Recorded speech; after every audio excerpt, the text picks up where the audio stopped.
Olá pessoal, graças ao nosso maravilhoso Deus, mais uma vez aqui juntos estamos para dar continuidade a um estudo muito importante. Estamos falando sobre o livro de Hebreus, estamos estudando sobre esse livro e já estamos no capítulo 2. Nós vamos dar aqui continuidade a partir do versículo 12, 13 ali em diante. Bom, eu já pediria que você compartilhe esse vídeo. Você pode copiar aí o link do vídeo, dar o seu like, porque isso é importante para que esse vídeo seja, então, entregue a mais pessoas. E é com muita alegria, né, Aline? Porque já faz um tempo que nós paramos por alguns assuntos, mas estamos estudando durante esse período o livro de Hebreus, e é muito forte aqui esse livro, porque fala ali de que o Senhor Jesus venceu a morte na cruz do Calvário. Ele venceu o medo, é disso que falaremos também hoje aqui nos versículos, sobre esse medo que muita gente tem, né? O medo da morte, o medo de morrer. Mas aqueles que foram alcançados pela sua graça, pelo seu amor, pela sua misericórdia, então já não existe mais esse medo, porque a eles foi dado então a vida, não é verdade? É isso aí, oi gente, que alegria estar aqui com vocês mais uma vez no nosso estudo expositivo da carta aos Hebreus. Como o Anderson disse, ficamos aí um tempinho sem gravar, mas já estamos de volta nessa nova temporada e nada melhor do que estarmos juntos na presença de Deus, meditando nas escrituras expositivamente, né? Versículo após versículo, nessa carta gloriosa que é a carta aos Hebreus. E como sempre, a gente dá uma pequena introdução, né? Uma Recapitulação. Que palavra difícil, trava-língua. Um pouquinho daquilo que a gente já estudou e depois a gente já entra no contexto do que a gente vai estudar hoje. Então, quem lembra do que se trata o contexto geral da carta aos Hebreus? A carta onde Cristo, onde o apóstolo Paulo, o autor de Hebreus, quer provar a superioridade de Cristo sobre tudo e sobre todas as coisas. Cristo é superior a tudo, à lei, aos profetas, a Moisés, aos sacerdotes, aos anjos, aos sacrifícios do passado. Cristo é superior. Lembrando que a igreja dos hebreus naquela época estava passando por uma perseguição muito assídua. Estavam sendo perseguidos por romanos, estavam sendo perseguidos pelos judaizantes, perseguidos pela própria família. Eles estavam perdendo seus bens, sendo expulsos das casas, sinagogas, perdendo herança, perdendo inclusive a cabeça, se não negassem a fé em Cristo. Então muitos deles estavam pensando em voltar atrás, estavam pensando em apostatar. Porque também dos assuntos importantes da carta aos Hebreus, que nós já falamos sobre ele aqui no capítulo 2, logo no início, e vamos seguir falando mais, é o assunto da apostasia. Então a carta aos Hebreus, ela é uma das cartas mais importantes do Novo Testamento, justamente porque trata de assuntos muito importantes. Paulo, o autor de Hebreus, está primeiro levando aquele povo que estava sendo perseguido a olhar para Cristo, olhai atentamente para o autor e salvador e consumador da fé e da salvação de vocês. Cristo é digno de toda aceitação, porque ele é superior a tudo e a todas as coisas que vocês conhecem e creem até o dia de hoje. E ele então vem falando do perigo da apostasia, amor, de negligenciar a mensagem da salvação, a única mensagem de salvação, que é falar com respeito à crucificação de Cristo, Cristo e esse crucificado. Então, este é o assunto geral da carta aos Hebreus. Levar aquele povo que estava sendo perseguido e estava querendo voltar atrás, voltar à prática as práticas das obras da lei judaizantes e abandonar a fé em Cristo. Então o autor de Hebreus está dizendo, ei, vale a pena confiar em Deus, vale a pena confiar em Cristo, porque ele é superior a todas as coisas. E como o Anderson disse, hoje nós vamos ver o porquê vale tanto a pena confiar em Cristo e este crucificado. Por quê? Porque ele ressuscitou, ele venceu a morte. Cristo venceu a morte para mim e para ti. Venceu a morte, em primeiro lugar, espiritual, e nós vamos falar muito sobre isso. Para quem me conhece sabe que eu amo falar sobre isso, sobre a morte espiritual que herdamos de Adão, dessa morte que Cristo veio nos resgatar, espiritual, e também da morte física e da morte eterna, né? Tanto da morte eterna na condenação no lago de fogo e enxofre. Então, tudo isso nós vamos ver hoje. Fica até o final que vocês vão se maravilhar. Tá bom, meus amores? Então, vamos lá. Eu vou ler o texto, né, amor? E daí depois tu vem explicando, né? A gente vem conversando um pouquinho. Vou pegar o contexto, tá? Vou ler a partir do versículo 10, mas nós vamos focar mesmo a partir do 14, porque no último vídeo a gente já estudou um pouquinho sobre o 12 e o 13. Então diz assim: porque convinha, Hebreus capítulo 2, a partir do 10. Porque convinha que aquele por cuja causa e por quem todas as coisas existem, conduzindo muitos filhos à glória, aperfeiçoasse por meio do sofrimento o autor da salvação deles. Pois tanto o que santifica como os que são santificados, todos vêm de um só. Por isso é que ele não se envergonha de lhe chamar irmãos. A gente viu isso muito no vídeo anterior. Dizendo: a meus irmãos declararei o teu nome, cantar-te-ei louvores no meio da congregação. E outra vez, eu porei nele a minha confiança. E ainda diz: eis aqui estou eu e os filhos que Deus me deu. E aí o 14 que nós vamos estudar a partir de hoje, diz assim: visto, pois, que os filhos têm participação comum de carne e sangue, destes também ele igualmente participou, para que por sua morte destruísse aquele que tem o poder da morte, a saber, o diabo, e livrasse todos que pelo pavor da morte estavam sujeitos à escravidão por toda a vida, pois ele, evidentemente, não socorre a anjos, mas socorre a descendência de Abraão. Por isso mesmo convinha que em todas as coisas se tornasse semelhante a seus irmãos, para ser misericordioso e fiel, sumo sacerdote nas coisas referentes a Deus e para fazer a propiciação pelos pecados do povo, pois naquilo que ele mesmo sofreu, tendo sido tentado, é poderoso para socorrer os que são tentados. Amém. Ai, só ler já é glorioso, né? Agora imagine explicar isso aqui. Vamos ler novamente o versículo 14, né?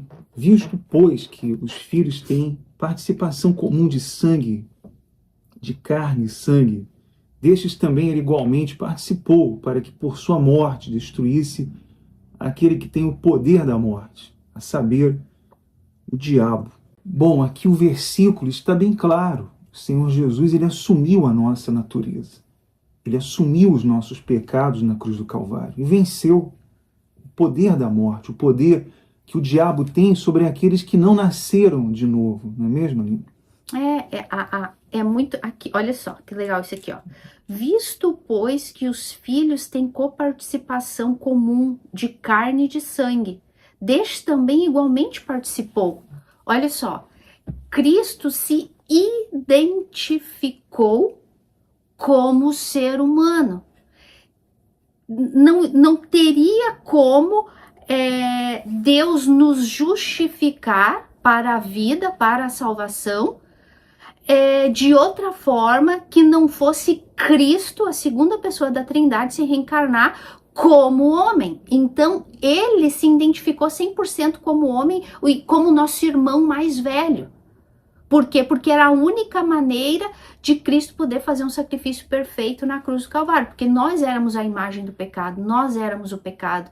Nós havíamos herdado essa morte espiritual de Adão. Olha só como ele fala aqui, ó. Destes também ele igualmente participou, para que a sua morte destruísse aquele que tem o poder da morte, a saber, o diabo. Não teria como, a gente já falou, Deus, por que a carta de Hebreus fala da superioridade de Cristo sobre todas as coisas? Por quê? Porque Deus não poderia mandar um anjo para morrer por nós. Não, nem Moisés poderia morrer por nós, ou Abraão, ou Davi, porque todos eles eram homens pecadores. Cristo, Deus encarnado, era o único perfeito para vir fazer isso. Mas ele tinha que se identificar com a imagem do homem pecador. Porque se nós, como pecadores, éramos o alvo da ira de Deus para condenação, então o alvo da ira de Deus para nossa salvação tinha que ser também um homem. Por isso, ele se identificou 100% em carne, sangue e osso. Gente, a gente precisa começar a entender... Ele nunca foi carne e osso ali, ele nunca foi carne e sangue, né? Mas ele adotou essa natureza, né? Para sofrer no nosso lugar. Cristo era o Filho, o Espírito, estava, segunda pessoa da Trindade, estava no céu com Deus e com o Espírito Santo, mas ele encarnou em forma do homem pecador, porque a única maneira de salvar pecadores era se tornando um homem, né? Então, por isso ele se identificou 100% como a gente. Cristo foi 100% carne e sangue. Ele foi homem, como eu e como tu, e a gente precisa começar a entender isso. O tempo em que Cristo ficou na terra, ele não era um espírito. Ele era homem, como eu e como tu, de carne, osso, sangue. Comia, bebia, dormia, cansava, enfim, era homem. Ele se identificou. E por isso ele pôde realizar o sacrifício da morte, ele pôde morrer no nosso lugar, para destruir o poder da morte, para destruir, como diz aqui, ó, aquele que tem o poder da morte, a saber, o diabo. Então, quando Cristo reencarnou como carne e osso, se identificando como nós pecadores, lembrando que ele não tinha pecado, aquele que não conheceu o pecado, Deus o fez pecado no nosso lugar para nos fazer justiça para Deus. Cristo era 100% homem, mas ele nunca conheceu o pecado. É importante sempre frisar isso. Mas então, de que morte essa aqui, de que morte a Bíblia está falando aqui? Que Cristo morreu para destruir essa morte, para destruir digamos assim, o pai dessa morte. A primeira morte que nós estamos falando é da morte espiritual, aquela que todos nós herdamos de Adão. Lembra o que está escrito lá em Romanos capítulo 5, versículo 12? E por um homem o pecado entrou no mundo, e pelo pecado a morte. E essa morte passou para todos os homens, por isso todos pecaram. É muito importante aqui a gente ter esse paralelo de Romanos capítulo 5, a partir do versículo 12 até o 21, que está falando justamente desse paralelo, Cristo e Adão, morte e vida. Herdamos essa morte de Adão, que foi instruído por quem? Pelo próprio Satanás. O próprio Satanás conduziu Adão e Eva a essa morte espiritual. Lembra o que Deus havia dito? Adão, não toca, porque o dia em que tocar no fruto da árvore, certamente vocês vão morrer. E ele estava falando o quê? Dessa morte espiritual, dessa separação, dessa inimizade, dessa rebelião que o homem passaria a ter com Deus. Uma morte espiritual. Deus é espírito e só se comunica com o espírito. Perdemos isso, morreu. Então agora aqui, já que o primeiro representante da raça humana, o primeiro homem de carne e osso como eu e tu, que era Adão, falhou, agora teria que vir o segundo Adão, que é Cristo, para assumir o papel de cabeça, de irmão mais velho, para poder agora nos levar à vida. Adão nos levou à morte, guiado por Satanás, que é o pai da morte, como está escrito aqui, Adão nos levou à morte. Agora, Cristo se identificando como carne e sangue, como eu e como tu, veio para, guiado por Deus, enviado por Deus, veio para nos levar à vida, a vida eterna. Primeiro nos regenerando, nos fazendo nascer de novo, e então nos livrar da segunda morte, que é a eterna, que é a condenação eterna. Todos aqueles que são nascidos de novo não vão passar por essa segunda morte. Mas agora aqueles que apostatam, aqueles que deixam de olhar para Cristo, que é o foco da carta aos Hebreus, estes então passarão pela segunda morte, que é a morte eterna, né? O lago de fogo e enxofre. Mas isso foi o que Cristo veio fazer, aniquilar essa morte, em primeiro lugar, espiritual, nos dando vida, e também a morte física, né? Que é a morte da alma, né? A morte que é a vida, a morte eterna. E ao vencer essa morte, ele tornou ineficaz o poder de Satanás sobre os nascidos de Deus, os salvos, né? Então essa morte não tem nenhum poder sobre os salvos. Ele venceu a morte definitivamente, completamente. Bom, nós vamos ler aqui agora o versículo 15. E livrar-se todos que pelo pavor da morte estavam sujeitos à escravidão por toda a vida. Então, como nós falamos, essa vitória então libertou os nascidos de novo, os que foram salvos. Eles foram libertos desse poder, desse medo, né, que toma conta, que impera nas pessoas. As pessoas têm medo da morte, uma das coisas que elas mais temem aí é a morte, só que elas estão ali, Aline, escravizadas, não tem como elas decidirem se livrar disso. Não existe uma forma delas determinarem isso e se livrarem dessa morte, né? Como as religiões ensinam. As religiões, elas ensinam isso, elas inculcam isso nas pessoas. Olha, você pode decidir ser livre agora. Você pode decidir ser liberto agora. Você pode decidir deixar esse pecado. Como? Isso é impossível. A Bíblia declara isso. Que é impossível. Uma pessoa escravizada pela morte, ela pode se converter a todas as religiões. Ela pode se converter todos os dias, né? Mas ser regenerada é só uma vez.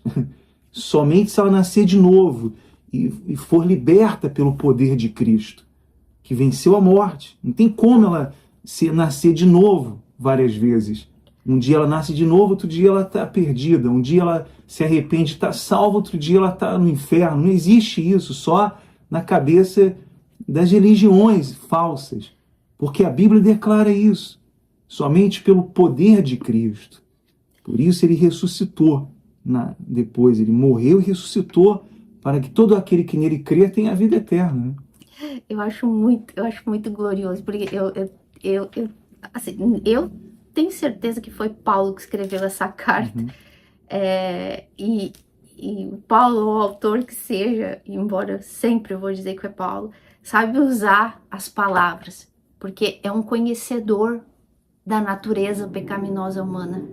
O autor de Hebreus, Paulo, é conhecedor da natureza humana pecadora. Ele sabe quem é o ser humano, mas ele também sabe quem é Cristo. Ele também sabe do poder de Cristo para nos livrar dessa palavrinha aqui, ó, escravidão. Paulo ama falar de escravidão. Desculpa, pode falar, depois eu continuo. Não, continua.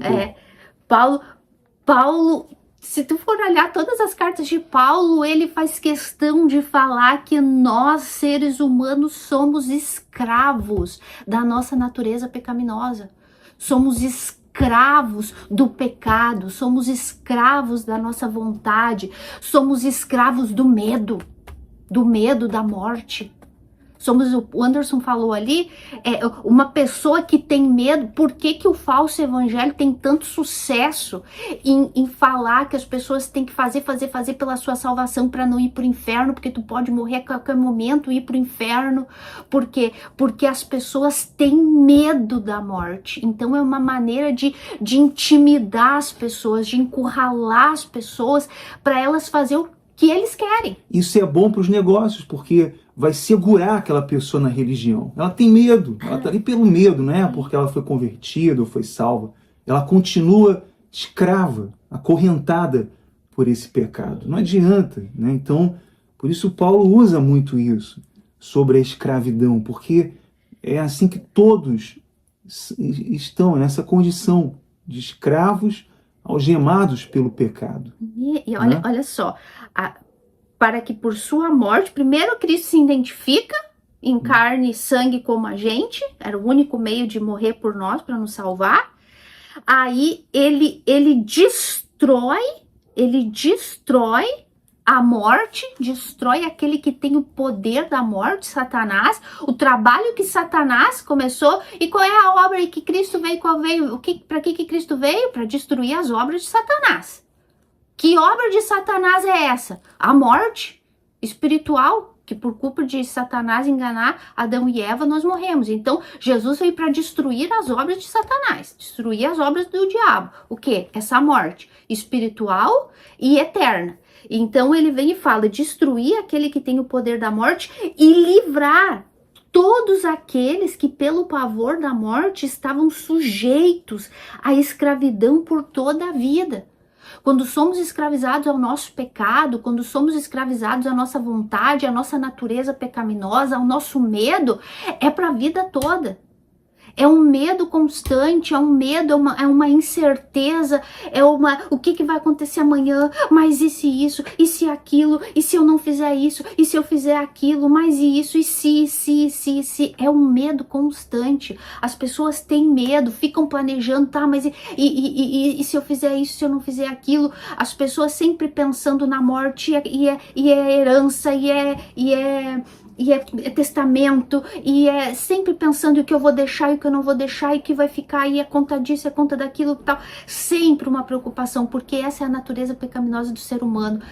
Sempre pensando no que ela pode fazer, em primeiro lugar, para resolver a situação do momento e as coisas do futuro que ela tem que resolver, e sempre com esse medo, esse pavor da morte, o tempo todo, né? Sempre. Por isso que as pessoas estão sempre correndo atrás de bruxaria, feitiçaria, para saber do futuro, para saber da morte, sempre preocupadas com isso. Por quê? Porque não conhecem a Cristo. Nunca entenderam, em primeiro lugar, a sua condição pecaminosa, e também nunca entenderam o que Cristo veio fazer. Porque ele veio nos livrar dessa morte espiritual, em primeiro lugar nos dando vida, e ele veio nos livrar desse medo eterno, esse medo da vida toda de morrer e ir para o inferno, ou aquela coisa, e porque os crentes, os cristãos têm aquela coisa, né, de ir para o céu e de ir para o inferno, mas as religiões, eles têm muitas culturas, né? As religiões têm muitas culturas de morreu, acabou, morreu, céu, inferno, ou culturas pagãs, né? De povos do passado que iam para o paraíso, ou iam para tal lugar, para o Valhalla, para não sei, um monte de culturas. Por quê? Porque o ser humano sempre teve medo da morte. Então, era necessário os deuses pagãos, as culturas, as religiões sempre colocar ali uma esperança, um incentivo nas pessoas, para elas saber para onde elas iam. E daí entra também a prática das boas obras. Se eu fizer bastante coisas boas, então eu vou ter a minha recompensa para o céu. Enfim, o ser humano vive sempre com medo. Não adianta. Tu for perguntar para as pessoas, a única coisa que na vida de uma pessoa que se tem certeza é a da morte, e é a coisa que mais apavora e assusta as pessoas, a morte. E eu vou dizer mais, amor, não significa que uma pessoa nascida de Deus, uma pessoa que é de Deus, não tenha lá suas preocupações. Puxa, como será, né, que vou morrer? Às vezes ela pode pensar, puxa, eu falo por mim, puxa, eu quero morrer, só não quero sentir dor. Eu posso morrer, mas só não quero sentir dor. É ou não é? A gente tem, assim, aquela coisinha, mas não é dessa preocupaçãozinha de como vai morrer, tal, se vai sentir dor ou se não vai ser, se vai morrer dormindo, enfim. Não, essa aqui realmente é o medo da morte, de não saber o futuro da sua alma, de viver preocupado para onde eu vou e para onde eu não vou.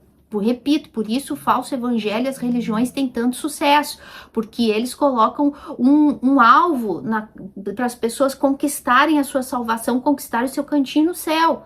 Não importa a religião ou o nome que se dê para o seu paraíso. Mas por quê? Porque as pessoas têm esse medo. E quem é nascido de novo não tem, né? Repito, pode ter aquela coisa, não temos medo da morte, a gente se preocupa, só não quero sentir dor, mas não passa além disso, não passa disso, porque ao contrário, o que um cristão de verdade fala, achei muito legal. Há pouco tempo, há uns 2 meses atrás, morreu o pastor John MacArthur, né? Acredito que a maioria que é cristão sabe quem ele foi, né? Um verdadeiro pastor que morreu, foi fiel às escrituras, e um dos anciãos da igreja dele estava dizendo que ele mandou chamar os filhos, netos, familiares ali a poucas horas de morrer, e os amigos mais chegados, e diz que ele olhou para todos eles e falou assim: ó morte, aonde está o teu aguilhão? Olha que coisa linda, gente, eu me emociono. Isso é um cristão de verdade que crê nisso aqui, ó, no que Cristo venceu. Ó morte, aonde está o teu aguilhão? Vou ler para eles, amor. Lá em Coríntios diz assim, Coríntios capítulo 15 e versículo 54. Paulo falando assim: e quando este corpo corruptível se revestir de incorruptibilidade, e o que é mortal se revestir de imortalidade, então se cumprirá a palavra que está escrita: tragada foi a morte pela vitória. Vitória de quem? De Cristo na cruz. Onde está, ó morte, a tua vitória? Onde está, ó morte, o teu aguilhão? Isso é vitória sobre a morte. Assim a gente vive. Quem é cristão, onde morte está o teu aguilhão? Porque quem não é regenerado, quem não é filho de Deus, quem não crê nesse Cristo que Paulo está dizendo aqui para os hebreus: ei, para de olhar, para de pensar em voltar para trás, olhar para a lei de Moisés, para as obras, para as obediências, para os sacrifícios. Isso já passou, é obsoleto. Continua olhando para Cristo, porque quem crê nesse Cristo, quem descansa nesse Cristo, não tem medo da morte, não, é capaz de dizer: ó morte, aonde está a tua vitória? Tu não tem mais vitória sobre nós, morte. Satanás, tu perdeu, tu não tem mais vitória sobre este corpo e sobre esta alma, porque já confiamos nossas vidas aos pés de Cristo. Não existe mais o aguilhão da morte, não pode mais nos atormentar. Quem é regenerado, por quê, amor? O que é um aguilhão? Por que é usado aqui um aguilhão? Paulo usa essa expressão aguilhão. Ó morte, onde está o teu aguilhão? Porque aguilhão é aquela ferroada, né? Já foi picado por uma abelha, por um marimbondo, escorpião, dependendo, mata.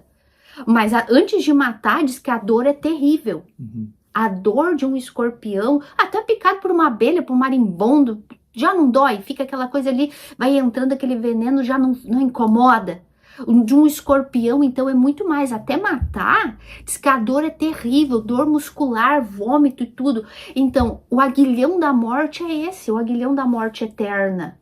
O aguilhão da morte eterna. O do medo de quem não é nascido de Deus, que tem medo de morrer o tempo todo, tem medo da morte, é uma escravidão constante, diária, desse medo, esse ferrão que tá ali toda hora te lembrando: tu vai morrer, e aí, tu vai pro inferno? E aí, tu vai pro céu? E aí, o que tu tá fazendo pra manter tua salvação e pra ser salvo? Ó, tu é pecador, ó, tu pecou, ó, tu errou, mas de forma acusadora, destruindo aos poucos. É uma dor lenta e diária, o aguilhão da morte, enquanto a pessoa está em vida. Mas depois da morte eterna, quando ela morre sem Cristo, sem confiar nesse Cristo que venceu essa morte, esse aguilhão é ferroada. É aquela morte, por que é lugar de tormento, de choro e ranger de dentes o inferno, amor? Porque esse aguilhão da morte... É uma dor contínua, né? Todo Constante, tempo, por toda a eternidade. Gente, a gente sente uma dorzinha hoje, a gente já vai ali, toma um analgésico, toma um remedinho, coisa, porque tu não suporta sentir uma dorzinha de barriga. Agora vocês imaginam essa dor constante que a pessoa que não tem Deus sente a vida toda, sempre com medo da morte, ao ponto de ela ser capaz de se submeter à escravidão de um falso evangelho e de falsos ensinamentos para tentar amenizar esse medo, essa preocupação da morte. Mas agora imagina a morte já eterna.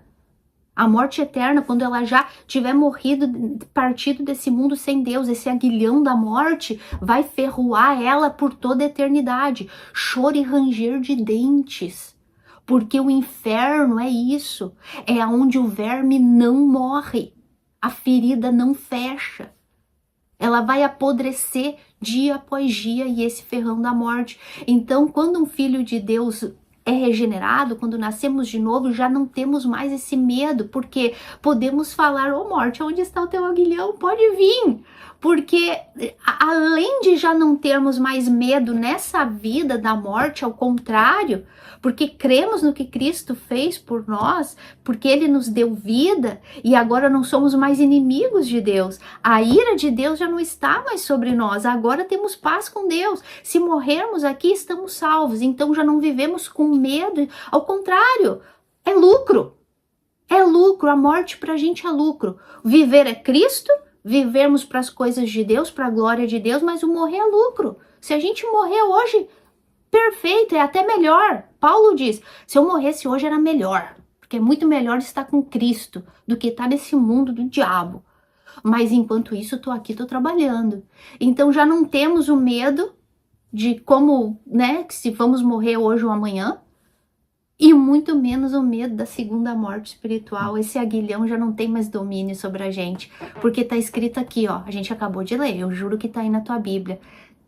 Cristo destruiu a morte e o medo da escravidão dessa morte. É muito legal, né? Para o cristão, essa morte foi tragada pela vitória que Cristo, né? Ele venceu a morte. O versículo 16 diz aí, pois ele, evidentemente, não socorre anjos, mas socorre a descendência de Abraão. O que você tem a falar, amor, desse socorre a anjos aí? Porque acho que está claro que ele não veio socorrer a anjos, né? Mas ele veio socorrer os que creem, os arrependidos ali, os que se arrependem verdadeiramente. Então, como é isso? Ele não veio socorrer a anjos. Isso é mais um privilégio para nós seres humanos. Para nós seres humanos. Cristo, olha aqui. O que ele falou lá em cima? Que a gente até falou no vídeo anterior, eu falei que eu imaginava Cristo com a gente dizendo, Pai, tá aqui os irmãos que o Senhor me deu, estamos aqui para tua glória. Eu imagino isso, né? A alegria de Cristo. Pai, eu vou morrer por eles, mas aonde eu estou, quero que eles estejam também comigo. Olha só o privilégio que nós temos, como sermos da família de Deus, adotados por Deus, somos irmãos de Cristo. Gente, ter um irmão mais velho como este, que foi capaz de morrer no nosso lugar, se identificou com a nossa dor, com o nosso sofrimento, para nos libertar desse corpo de morte pecaminoso. Olha só, ele não fez isso por anjos. Ele não fez isso, olha o nosso privilégio. Ele não fez isso por anjos. E nem anjos bons e nem os caídos, porque vocês sabem que tem anjos caídos. Tem anjos que estão acorrentados no mais profundo do abismo, que vão ser soltos só lá no julgamento final. Tem outros que vão ser soltos no período da grande tribulação para atormentar esse mundo. Tem outros que estão nesse mundo aí, aprontando, dominando nações, líderes. Não foi por estes aí que Cristo morreu. Ele não morreu por anjos, ele morreu por nós, por criaturas pecadoras. Isso é um privilégio que nós temos. Gente, sabe lá o que é isso? Fazer parte da família de Deus. Termos Deus como Pai, Cristo como nosso irmão. Gente, é muito legal. Não sei se tu é irmão mais velho, eu vou falar por mim, né? O Anderson tem 2 irmãos mais novos, mas ele cuida até do mais velho. Eu tenho um irmão mais novo. Gente, que responsabilidade tu ter um irmão mais novo para cuidar, sabe? Tu faz assim, tudo que tu pode para cuidar, tu te preocupa, estando perto, estando longe, tu tá sempre preocupada, sempre querendo fazer alguma coisa para ajudar e para resolver. Nós que somos pecadores, que somos falhos, agora vocês imaginam Cristo como irmão mais velho, perfeito, cuidando da gente? Ai, gente, não foi por anjos. Foi por nós que ele veio morrer. Por isso mesmo, convinha que... Desculpa, amor. Ó, veio socorrer a descendência de Abraão. Queria falar sobre isso. Quem são os descendentes de Abraão? Aqueles que creem naquilo que Abraão creu. No que Abraão creu? Né? Abraão é considerado o pai da fé, né? Então, o Cristo veio morrer por aqueles que são descendência de Abraão. Quem são os descendentes de Abraão? Aqueles que creram naquilo que Abraão creu. Não é o fato de ser judeus que tá falando aqui. Não diz. Lembra? Carta de Hebreus, né? Carta de Hebreus ele tá falando. Mas aqui não é especificamente para hebreus, para judeus. Não, ele tá falando aqui que Cristo morreu não pelos anjos, mas pela descendência de Abraão. Quem são? Aqueles que creem no Messias, porque foi isso que Abraão fez. A obra de Abraão, o que levou ele a ser o pai da fé, foi que ele creu no Messias que viria da descendência dele. Por isso que quando Deus mandou ele sacrificar Isaac, ele foi e disse, subiremos, eu e o menino, sacrificaremos, adoraremos e voltaremos. Porque ele acreditava, ele cria que Deus ressuscitaria Isaac até das cinzas. Por quê? Porque Deus disse para ele, de Isaac vai vir o Salvador do mundo, Abraão. Não é lógico? Claro. Se eu falo, Abraão, do teu filho Isaac, porque é o Isaac, ele falou, é Isaac, não é Ismael, é Isaac. Vai vir o meu, que vai salvar o mundo do pecado. Aí ele vai lá e fala, agora sacrifica o Isaac. O que Abraão nem questionou. Senhor, mas não. Se ele diz que de Isaac vai vir o filho dele que vai salvar o mundo, que eu preciso, que todos nós precisamos de um Salvador, porque todos nós estamos mortos em delitos e pecados. Então vou sacrificar, porque ele vai ressuscitar das cinzas. Olha só por que Abraão é o pai da fé. Olha só, e é por esses que Cristo veio morrer, por aqueles que creem no mesmo Messias que Abraão creu. Tá dando para entender, meus amores? Olha só como Paulo vai usando, né, a história toda dos próprios hebreus para ensinar eles aqui. Tá pegando eles na própria história deles. Porque se tinha um povo que deveria crer na encarnação de Cristo, eram os hebreus. Eram os judeus ali. Né? Então, veja como é importante entender isso. Porque o Senhor Jesus ele veio da linhagem de Abraão. E Abraão creu antecipadamente no Evangelho, em Cristo, na encarnação. A fé de Abraão foi a fé, o dom de Deus, não a fé inventada aí, a fé ação, né? Como as religiões inventam, que não tem embasamento sólido, bíblico, essa fé que eles inventam. Mas a fé doada por Deus. E Abraão teve essa fé. E essa fé que todo cristão tem, a fé que Deus doou para crer nele, para serem salvos, então. Então, agora vamos para o versículo 17. Por isso mesmo, convinha que em todas as coisas se tornasse semelhante aos irmãos, para ser misericordioso e fiel sumo sacerdote nas coisas referentes a Deus e para fazer propiciação pelos pecados do povo. Quer falar, amor? Já? Gente, é sempre bom lembrar o contexto da carta aos Hebreus. Já falei e vou repetir, porque é na repetição que a gente vai aprendendo. O que é o assunto da carta dos Hebreus? Cristo é superior a tudo e a todos. A lei, a Moisés, a Abraão, a Melquisedeque, a sacerdotes, profetas, a anjos, a tudo. Tudo. Cristo é superior, por isso convém crer em Cristo. E agora aqui ele vem e fala, por isso convinha que em todas as coisas se tornasse semelhante aos irmãos, para ser misericordioso e fiel sumo sacerdote. Veja bem, Cristo se identificou com a gente, com a raça humana, com a gente. Então por que eu vou colocar a minha fé na lei de Moisés? Por que eu vou colocar a minha fé em Abraão, nos profetas do passado, nos anjos, nas coisas nos sacerdotes?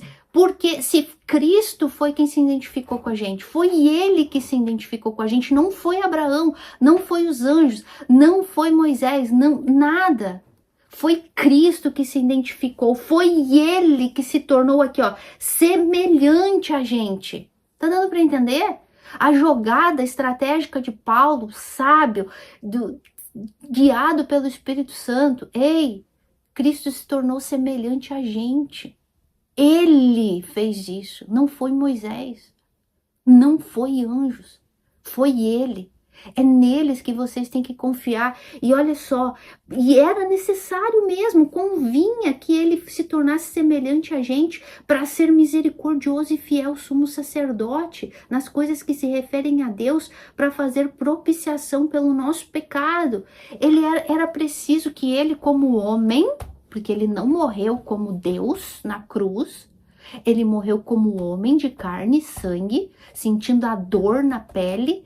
Era necessário que ele sentisse a nossa dor, sentisse a dor da traição, sentisse a dor do abandono, sentisse a dor do desprezo, sentisse a dor da ironia, sentisse a dor da vergonha, a dor de ficar nu, a dor de ser desapontado, de ser abandonado pelos seus amigos, pelos seus discípulos, tudo. Era preciso que ele sentisse todo e qualquer sentimento que eu e tu sentimos.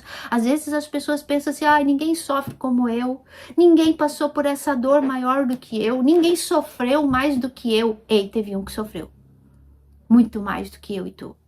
Cristo aqui, ó. Era necessário.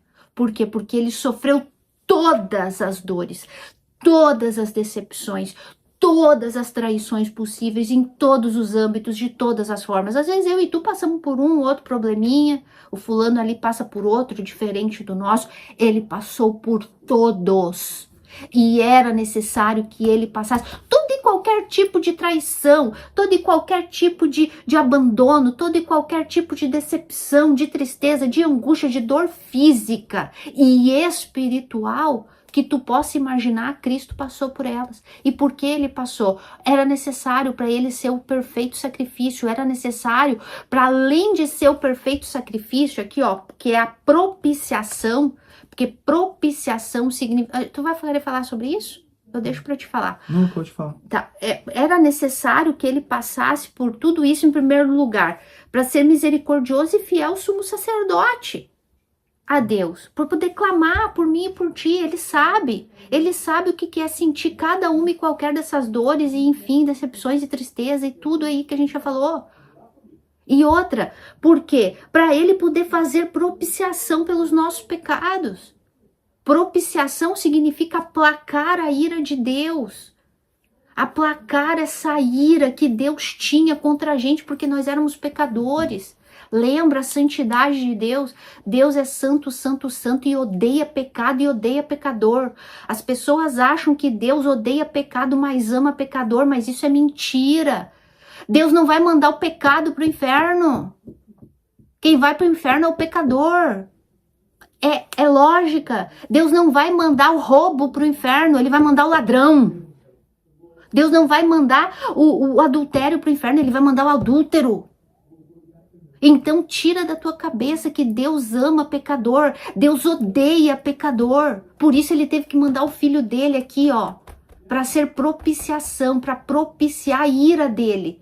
Ele tinha que ser perfeito, ele tinha que sofrer na carne, no espírito, na alma, na mente, com toda a força, com todo o coração, com todo o entendimento, todo e qualquer sofrimento que existe no mundo, para ele ter a condição de suprir a necessidade da santidade de Deus, da ira de Deus que estava sobre a gente. A única maneira de pagar, de propiciar, de aplacar a ira de Deus que ele tinha sobre todo e qualquer ser humano pecador, era que Cristo passasse exatamente tudo. E foi isso que ele fez. Justamente por ele passar por tudo isso, ele pôde aplacar a ira de Deus, vencendo, morrendo naquela cruz, aniquilando o pecado, aniquilando a nosso último inimigo, que é a morte. Porque a morte é o nosso último inimigo. E Cristo venceu essa morte, essa vitória na cruz. Então, eu não sei, amor, você quer falar mais alguma coisa? Ele pôde satisfazer ali, né, a vontade de Deus. Será que um de nós, qualquer ser humano, por mais que cumprisse a religião, cumprisse as normas e regras, poderiam com isso satisfazer a Deus? Então não seria necessário Deus enviar o Filho dele. Não seria necessário isso, porque se nós podemos, né, satisfazer a Deus com as nossas normas, com as nossas regras, com o cumprimento de regras, com sacrifícios em altares, com votos, com rituais, então Deus não precisaria enviar a Cristo. Então isso não seria necessário.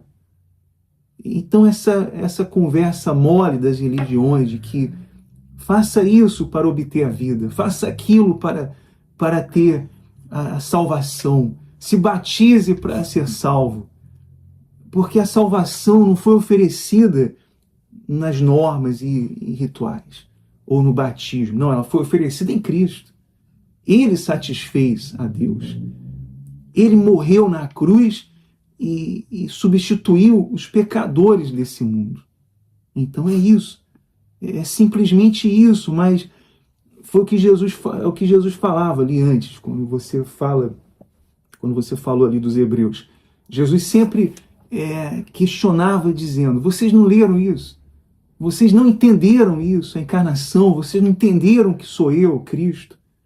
Vocês não entendem nada, vocês são especialistas e falam da lei e ensinam sobre Deus, mas você não entende nada, né?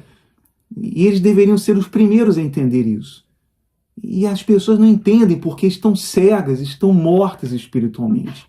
É que o povo judeu, porque que isso que tu falou, eles eram os primeiros que deveriam entender. Por quê? Porque para eles foi dado o ritual do sacrifício, da propiciação. A lei de Moisés foi imposto, Deus impôs, temporária, o sacrifício dos animais, o derramamento de sangue, porque sem derramamento de sangue não há remissão de pecados. Então, o povo judeu, o povo hebreu, era o povo do sacrifício. Era o povo que entendia de sacrifício melhor do que qualquer um. Porque eles sabiam que Deus havia instituído aquilo ali como temporário para remissão de pecados, para cobrimento de pecados. Mas temporário, porque eles tinham que crer no Messias que viria, que derramaria o sangue único, perfeito, eficaz, o único sacrifício perfeito e eficaz, que era para sempre, que a gente já falou nos vídeos anteriores. Então o povo hebreu era o único povo que deveria entender isso. Que Cristo veio para nos propiciar essa salvação, essa propiciação, esse derramamento de sangue aqui nos livrou da consequência da morte. Ela nos livrou, essa propiciação, essa vitória de Cristo na cruz nos livrou das consequências da morte espiritual. Dessa morte viva que as pessoas vivem nesse mundo, vivendo no seu pecado. Essa identificação de Cristo com carne e sangue, se fazendo a nossa imagem aqui na terra, morrendo no nosso lugar, nos livrou dessa consequência, dessa morte, que é a morte eterna. Então, é bem isso. Esse povo deveria entender melhor do que ninguém, porque eles eram o povo do sacrifício. Vamos lá, versículo 18, né? Pois naquilo que ele mesmo sofreu, tendo sido tentado, é poderoso para socorrer os que são tentados. Gente, é o que a gente falou, né? Ele foi tentado ali, não é como ser humano. Os seres humanos, eles pecam até antes de ser tentado ali na última instância. Isso sim. Não, Jesus resistiu toda a tentação. O maior calor da tentação, ele resistiu. Quem poderia resistir, né? Quem resiste à tentação? Todos os dias nós pecamos, nós erramos. em falar, em pensar, em acusar, numa conversa, e pecamos na primeira tentativa, já pecamos. Mas Jesus, ele resistiu toda a tentação. Na maior intensidade da tentação, Jesus resistiu à tentação. Ele sofreu na carne, sofreu aquilo, né, por nós. É muito legal, gente. Olha só, Cristo veio fazer o que Adão não fez. Adão foi tentado e Falhou. Adão foi tentado e falhou. E é só que olha só, olha a dificuldade que o falso evangelho, que as religiões não conseguem entender. Adão falhou e quis depois fazer obras para tentar consertar o negócio e Deus rejeitou. E aí mandou Cristo. Mandou Cristo para que todo aquele que nele crê, confie e descanse na obra dele. Não é o assunto da carta aos Hebreus? Os hebreus estavam querendo voltar à prática das obras, voltar àquilo que falhou, que Deus rejeitou, o sacrifício, quando Adão e Eva quiseram ir lá botar folhinha de parreira. E ele disse, não é do jeito de vocês. Foi lá e matou um animal, derramou sangue, cobriu o pecado deles e botou a folhinha, a pele lá.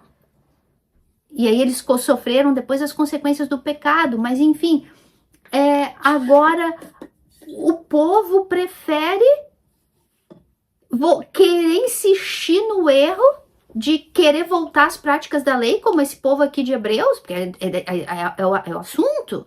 E trazendo para os dias de hoje, as pessoas querem voltar à prática dos sacrifícios.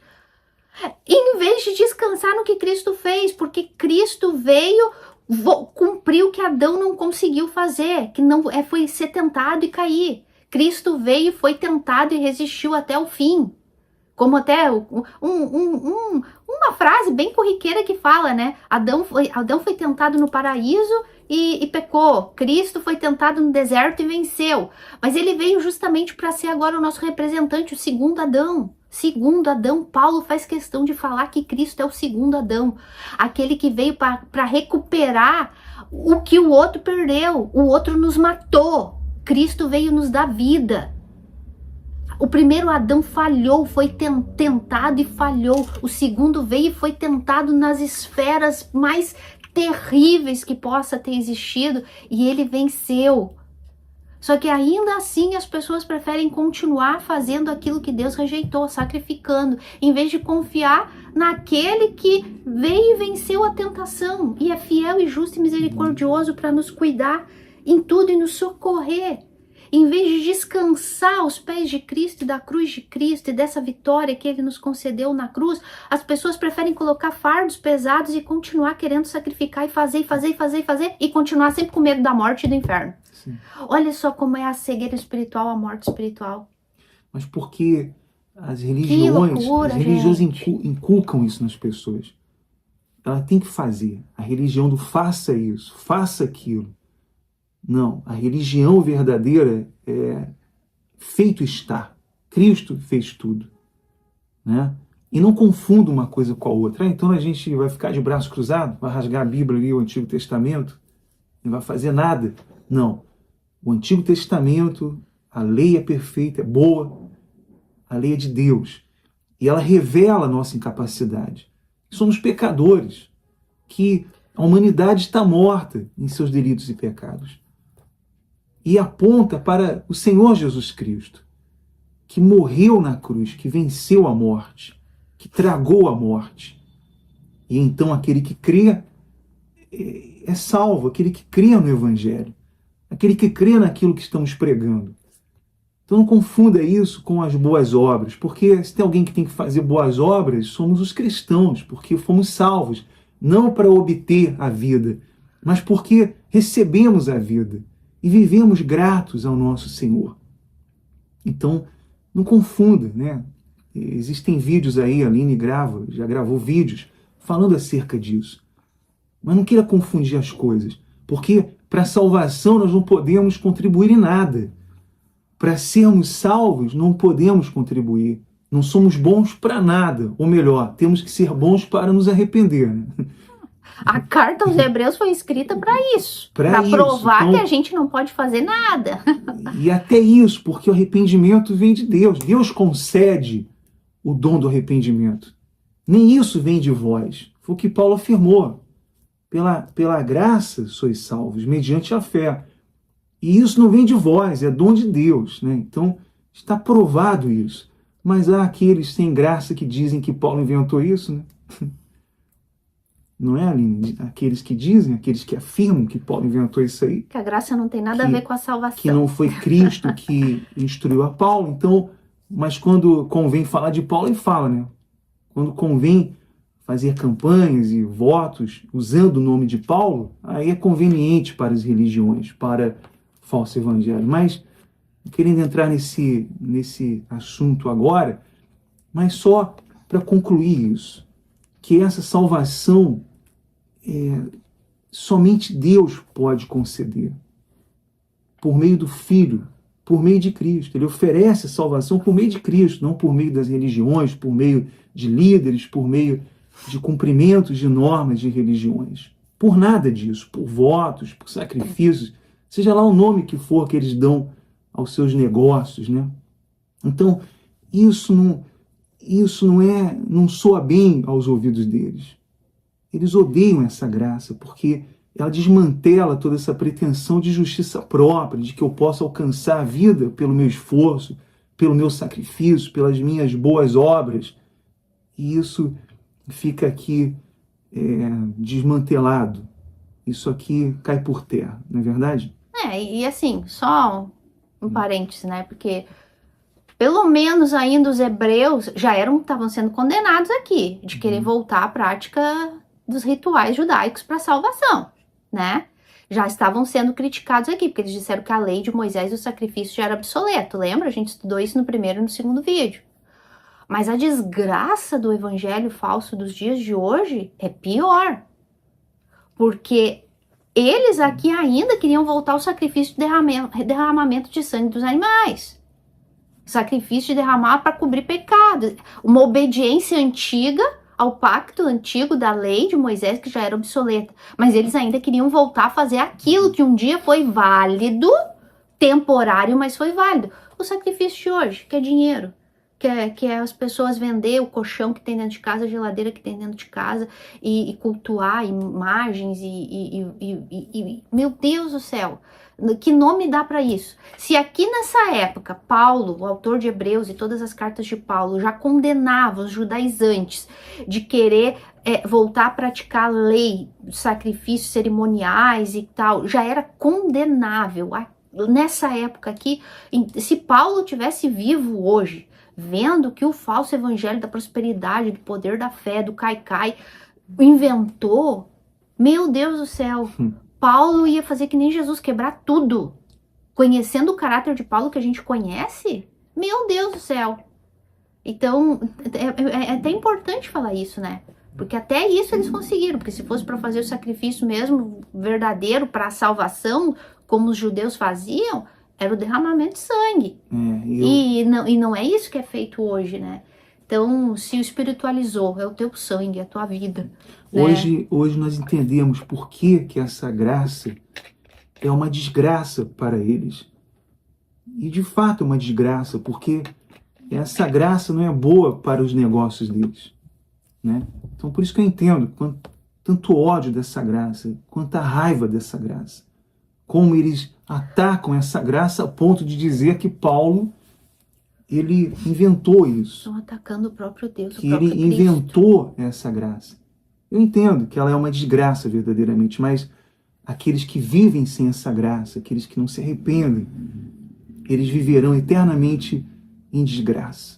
E sempre com medo da morte, né, do inferno, por isso sempre fazendo. Poderão ter sucesso nesse mundo, com as suas religiões, com as suas normas, com as suas obrigações, mas eles terão a desgraça eterna por rejeitar, por repudiar essa graça, que é o favor imerecido de Deus, né? Então, bom... Então, só para resumir tudo isso aqui, não foi Moisés que morreu no nosso lugar. Moisés morreu e não ressuscitou. não foi os anjos, não foi os profetas do passado, todos eles morreram e não ressuscitaram ainda, vão ressuscitar, porque creram no Messias, eles morreram crendo no Messias. Mas foi Cristo quem venceu a morte. Foi Cristo quem destruiu o poder da morte. Cristo é superior à morte. Quer algo maior que Cristo possa ser superior do que a morte, o nosso último inimigo, aquilo que as pessoas mais temem nessa vida? Então Cristo é superior a essa morte. Por isso o autor de Hebreus está dizendo, vale a pena crer nesse Cristo, vale a pena confiar e descansar nesse Cristo e deixar as práticas da lei para trás e olhar unicamente para o autor e consumador da salvação de vocês. É muito legal, gente. E para terminar, nós vamos fazer uma oração, mas antes eu vou ler aqui um versículo muito importante. E falar também, Aline, para as pessoas que nós não estamos aqui querendo convencer as pessoas que passem para o nosso lado, né? Nem tem como, não podemos. Ou que elas aceitem uma religião ou sejam parte disso. Não, nós não estamos aqui convidando ninguém para isso.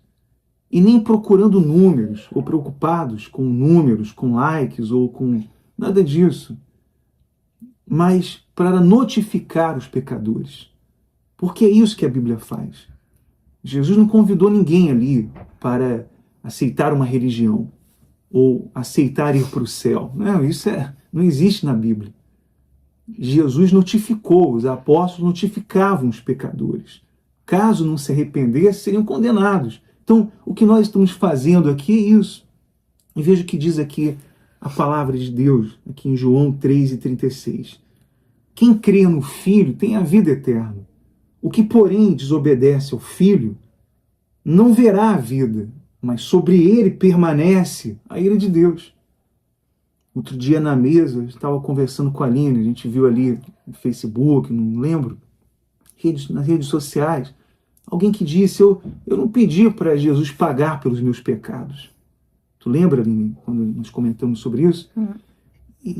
Mas a verdade é o seguinte, o fato de você não ter pedido, se é o seu caso, para Jesus pagar pelos seus pecados, não muda a sua realidade. De que você é um pecador diante de Deus, de um Deus santo. E a Bíblia declara que todos precisam, todos estão mortos e carecem da glória de Deus. E que o salário do pecado é a morte. Não adianta a pessoa dizer, não, mas eu não pedi. Mas eu não pedi para ele pagar pelo meu. Isso não vai mudar a realidade de que a dívida continua sobre você. E se você rejeitar o sacrifício dele, rejeitar essa única oportunidade, essa única solução para a sua alma, tão grande salvação, tão grande salvação, essa mensagem de tão grande salvação, você não vai escapar disso com essas desculpas. Porque no dia do juízo você não vai poder alegar isso, dizer, mas eu não pedi. Mas eu não sabia, eu era ignorante. Né? E ficar numa postura de neutralidade. Não, nós estamos notificando isso a todos. Eu não sei quem está assistindo, quem são as pessoas. Eu sei que todos nós estamos notificando isso. Né? Se é uma notificação, é bem importante botar um alerta nessa notificação. Aquele que crê no Filho tem a vida. E o que significa esse crer no Filho? É confiar nele. Depositar confiança totalmente nele e unicamente nele. Não nele mais nas minhas obras, nele mais a minha obediência, nele mais o meu sacrifício. Ou então, não, sim, eu creio em Jesusinho lindo, Jesusinho lindo, eu creio, eu já entreguei minha vida para ele. Não, eu fui lá na frente, eu levantei minha mão, eu aceitei Jesus como meu Salvador, Jesus já é meu Salvador, eu confessei com a minha boca que Jesus Cristo é o Senhor. Não é disso que a Bíblia está falando. Não é disso. Isso é o que as religiões ensinam. Não. É crer no Filho. É crer que o Filho... Vocês viram que o Anderson leu? Eu vou ler de novo, tá, amor? Quem crê no Filho tem vida eterna. O que, porém, não crê no Filho, não obedece ao Filho, não terá a vida, mas sobre ele permanece a ira de Deus. Quem me acompanha lá no canal Fundamento sabe que a ira de Deus está sobre todos nós pecadores, todos aqueles que estão mortos em delitos e pecados. A ira de Deus se manifesta do céu sobre a vida de todos aqueles que não são nascidos de Deus. Todos nós já nascemos com a ira de Deus sobre a gente. Todos, sem escape. Agora, quem crê no Filho, no que o Filho de Deus fez, que morreu no nosso lugar, propiciou a ira de Deus, que a gente estudou hoje, foi isso que ele fez. Ele aplacou a ira de Deus, essa ira aqui, ó, que nós tínhamos sobre a nossa cabeça, a condenação eterna, a morte, tudo isso que a gente falou hoje, isso está sobre a vida de todo ser humano. Agora, aquele que crê no que Cristo fez, unicamente nele, só crendo, mediante a fé naquilo que ele fez, e esse crer significa confiar, não é fazer, tá? Não é fazer. Não é fazer tua parte. Porque o crer do falso evangelho, das falsas religiões, se transforma num verbo, fazer. Faça isso, faça aquilo. Não, esse crer aqui significa somente confiar. Confia e espera. Confia naquilo que ele fez. Quem crê no Filho dessa maneira, tem a vida. É uma afirmação de Jesus. E para terminar, diz assim, no livro de Atos, capítulo 17, versículo 30 ao 31, diz assim: Deus, não levando em conta os tempos da ignorância, anuncia agora a todos os homens, em todo lugar, que se arrependam, porquanto estabeleceu um dia em que há de julgar o mundo, com justiça por meio de um homem que destinou. Veja que esse dia vai chegar. E não há possibilidade de escapar se a pessoa não nasceu de novo, se ela não se arrependeu. Então aqueles que creem no Filho começam a se lamentar, começam a se arrepender dos seus pecados, a se lamentarem pelos seus pecados, porque essa dívida, essa ira está sobre ela enquanto ela não se arrepende, enquanto ela não cai em desespero e arrependimento, essa dívida está sobre ela. E não adianta ela alegar qualquer coisa. Não adianta. Jesus não veio perguntar se queríamos ser resgatados, não. Ele veio resgatar os que creem. Ele veio salvar os perdidos, os que se arrependem. Então, nós estamos aqui notificando. E vamos fazer essa oração agora em favor de todos que estão aí. E quem sabe você está agora sendo notificado, se arrependendo dos seus pecados. Não é verdade? Então nós vamos orar, né? Quer falar mais alguma coisa? Me lembrei, eu ia falar mais uma coisa e me lembrei. Às vezes as pessoas podem perguntar, mas como é que eu sei, né? Se eu sou nascida de novo, se eu sou salva, se eu sou filha de Deus, como é que eu sei que Cristo morreu por mim, que ele aplacou essa ira de Deus aqui, né? Como que eu sei que a ira de Deus saiu sobre mim? Só o fato de ela estar se questionando isso já é um bom sinal. Porque a maior prova de que uma pessoa ela nasceu de novo é justamente essa, que ela crê que a ira de Deus está sobre ela e que ela merece isso. E que ela merece, porque ela começa a se enxergar como pecadora. O primeiro sinal, quando a gente nasce de novo, que Deus abre o nosso entendimento, os nossos ouvidos, o nosso coração para entender a verdade, o primeiro sinal é justamente esse. É a gente se enxergar como pecador e entender que a ira de Deus está sobre a gente e que a gente merece isso. E aí a gente fala, puxa vida, e agora? Eu preciso de Jesus. Ao contrário também, como ter certeza que uma pessoa não é nascida de novo e que ela está enganada numa falsa religião, num falso evangelho? É justamente isso, que ela não entende que a ira de Deus está sobre ela porque ela é pecadora. Ela não consegue reconhecer que ela é pecadora e merecedora do inferno. Ao contrário, ela continua achando que ela pode fazer. Quando eu acho que eu posso fazer algo para agradar a Deus, eu estou colocando a confiança em mim, então, porque eu acho que no fundo eu sou boa. No fundo eu sou boa e Deus também vai ver como eu sou boa. E o quanto eu estou fazendo o meu melhor para agradar a Ele. Vocês estão vendo, meus amores, o que é a diferença? Quem nasce de novo, a primeira coisa que entende é que não é boa em nada. Nunca foi e não é e nunca será. A menos que Cristo realize esse milagre do novo nascimento e nos dê essa santificação para ir nos aprimorando, cada vez mais nos aperfeiçoando. Mas nunca desse lado da história, da vida, vamos ser perfeitos. Essa é a maior prova. O contrário de quem está enganado. Enquanto ela continua acreditando que ela pode fazer alguma coisa, que alguma coisa nela chama a atenção de Deus, essa pessoa não é nascida de novo. Essa pessoa é uma falsa crente. No caso aqui dos hebreus que estavam querendo voltar à prática das obras, estavam deixando de confiar unicamente em Cristo para voltar a confiar no sacrifício deles. O que significa isso? Nunca creram. Nunca entenderam a verdade, então nunca nasceram de novo. Só queria falar isso. É isso aí. Vamos então fazer uma oração por todos, certo? Vamos orar.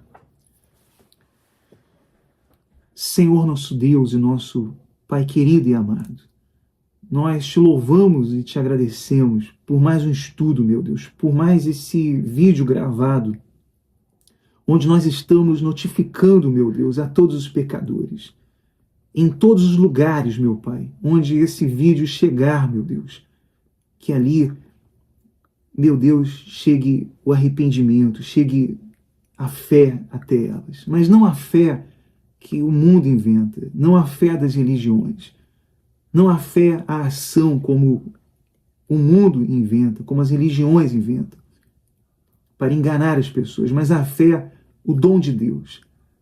A fé, meu Deus, que traz a consciência, meu Deus, de que somos incapazes, somos necessitados, somos carentes do teu perdão, meu Pai, da tua misericórdia, e que nos vemos em uma situação onde não há saída, meu Deus, senão se o Senhor não nos salvar, se o Senhor não nos resgatar. Então, meu Deus, que essa fé chegue a essa pessoa, meu Deus. Desperte essa pessoa do sono da morte, meu Pai. Aqueles que estão vivendo, meu Deus, mortos espiritualmente, estão nesse mundo, meu Deus, como postes ali parados, que não ouvem, que não sentem, que não enxergam, que não têm capacidade nenhuma, meu Deus, que não se movem, porque estão mortas.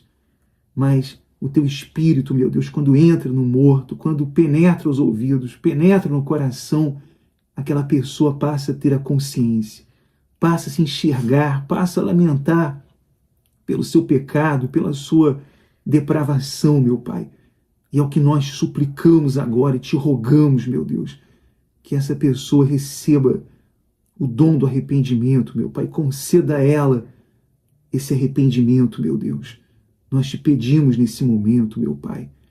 Meu Deus, e também oramos por aqueles, meu Deus, que estão nesse momento urrando de dor, estão em hospital, em um presídio. Meu Pai, o Senhor controla tudo, o Senhor controla a vida e a morte, o Senhor é soberano sobre a vida e a morte. O Senhor, meu Deus, controla a saúde e a doença. Então, que essa pessoa se levante para a tua glória, meu Pai. E também não adiantaria ela se levantar daí, meu Deus, se não for para a tua glória. Se não for, meu Deus, para que seja salva, meu Deus, seja confrontada pela tua palavra e transformada. Porque, meu Pai, esse é o trabalho, esse é o nosso trabalho como teus servos. Levar essa palavra para que essas pessoas se arrependam, que essa dor, que essa doença possa contribuir para que ela creia, para que ela, meu Deus, verdadeiramente, meu Pai, seja transformada pela tua palavra. É o que nós te pedimos, meu Deus, também pelas famílias, pelos doentes, pelos presidiários, pelos governantes desse país, meu Pai. Pedimos, meu Deus, por todos, meu Deus, agora, por todos, e que a tua mão ser estendida sobre todas elas e possa então salvá-las, no nome do Senhor Jesus Cristo, meu Pai. Amém. E graças a Deus. Amém.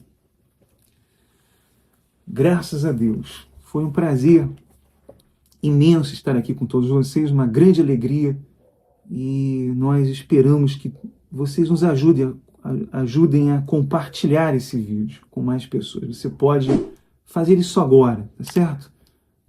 Considerações finais, Aline? Tchau, gente. Um forte abraço e até o nosso próximo vídeo.